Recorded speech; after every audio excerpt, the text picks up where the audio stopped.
Congratulations on the Project 205 purchase. Reasonable cost, including attorney fees. We are so excited to begin Project 205.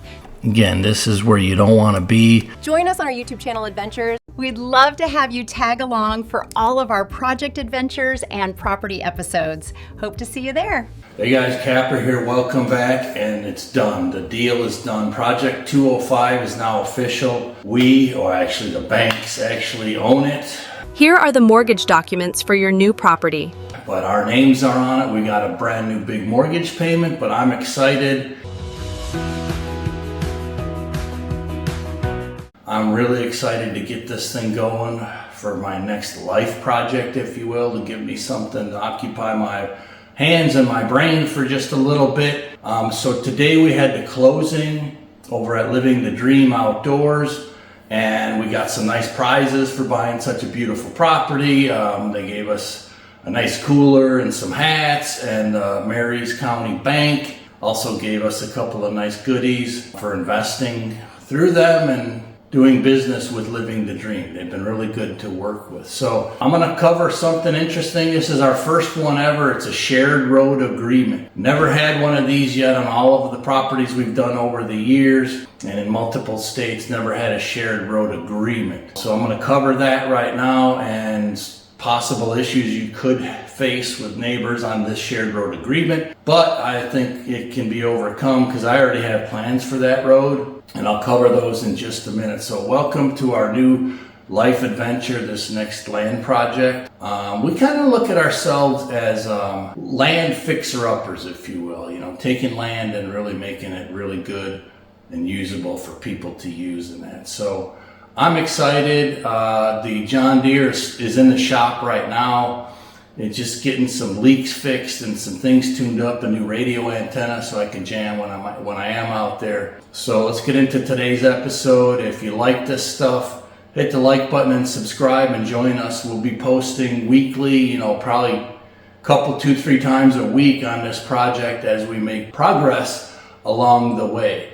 Looking forward to getting Sharon out there. She has not stepped foot on this yet, but of course she trusts my judgment. We've done enough of these. I know she's anxious to get at that barn and start picking some oak, some old oak for some furniture projects. And I'm itching to get out there and just poke around and start some machine work. So we'd love to have you join us for the journey. Remember, life is about the journey and not necessarily the destination. So we're loving it. Let's go.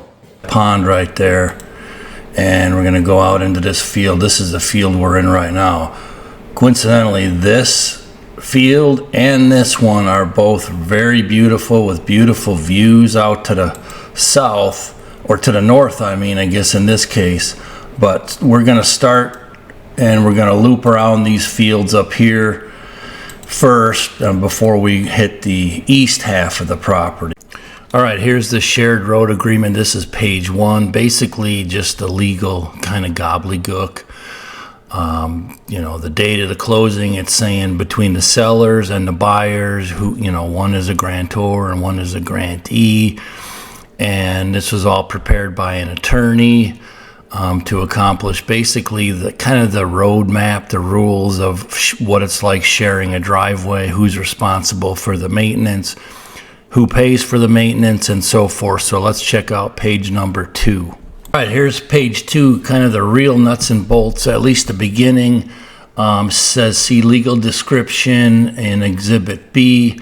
So parcel B and parcel A are the new parcels. So they kept the home with like 19 or 20 acres, and we bought the 205 acres. So it describes parcel C here and the roadway. It says they wish to enter an agreement regarding ongoing use and maintenance of the roadway. So this is where it kind of gets important. Mutual promises. Now, I don't know why they have to have this legal gobbledygook attorney stuff. It's just, to me, it just justifies more expenditures. But anyways, I digress. So parcel A and parcel B shall, that means you absolutely have the right, subject to limitations of the state of Missouri or any governmental agency, have the use to the roadway with the right of ingress and egress from the same. Both parties shall have the right to add additional parcels to this agreement. So this is important because, like, if we want to, add smaller parcels, we can. And that was part of our plan looking ahead, is we need to be able to cut, a couple new roads off of this shared driveway. So that was important to have that in there. And they can do the same. If they parcel off some of what they have left, they can add someone else to use this driveway as well. So here, parcel A and B shall each bear an equal 1/2 of the cost of all necessary repairs and maintenance required of the roadway. This could be a sticking point. The determination of which shall be by the agreement of both parties. So this is a perfect example. Right now, the road's pretty washed out, and I want to add stone to it and fix it up. Where they might say, well, we've been using this for years, we don't want to pay half of that. But we're good neighbors, it's not going to matter. I'm going to fix it up on our dime anyways, and they'll be able to, reap the reward of that.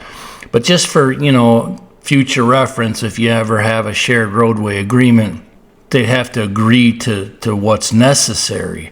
And some people might say, hey, a 1-foot washout is nothing, you could drive over it, and someone might want it nice and neat, and manicured with a drain gutter on the side, which would take excavation. But just food for thought here. It's not going to affect us because, like I said, I got the equipment, and we'll probably just go ahead and foot the bill to make it nicer, be good neighbors going in. So that's just something to be aware of. Let's get on to page number 3. All right, here's some more nuts and bolts. Page 3, agreement. Each party shall be responsible for a pro rata share of the necessary repair and maintenance, aka the costs. Parcel A and B shall each pay their pro rata share for the costs upon receipt. Any costs which are not paid when due shall be delinquent. If the costs are not paid within 30 days after the due date, the owners of the remaining parcels may either bring an action at law against the owner personally obligated to pay that, or file a lien against the default property and interest costs.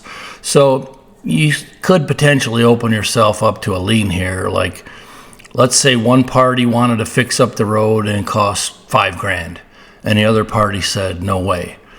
Well, the party that pays the $5,000 could actually file a lien against the other property if they didn't want to pay half. This is stuff we really go out of our way to avoid, but just saying, it's a legal option in the future if you have a shared road agreement. If one person wants to go all out and make the road super crazy and good, and the other one doesn't, you could get a lien filed against your property. So just food for thought here again, just trying to help educate folks on this stuff and go over this. And then also may file a lien, and then against the defaulting property, interest, costs, attorney fees, and anything else shall be added. No owner may waive or otherwise escape liability for the cost provided by the non-use of the roadway or abandonment of his parcel. The rights, privileges, easements, and duties granted here shall be deemed to be covenants running with the title to the lands affected, which basically means, they're binding and they stay with the land. So like if we sell it to someone else, that the roadway stays with that parcel. And then more legal gobbledygook here. Basically says that this is a civil agreement, and if there's a fight over it, you kind of got to go into court. And it also has a little bit of clause here down here that if somebody has to expend money to enforce this agreement, whoever's the prevailing party in court shall be entitled to receive reasonable costs, including attorney fees. Again, this is where you don't want to be. I have a good friend that has had a several year battle on an easement, but it's not quite this thing. But anyways, just be a good neighbor. It's simple. If two properties share it, talk. If you need potholes filled in, let's do it, whatever. Anyways, just food for thought.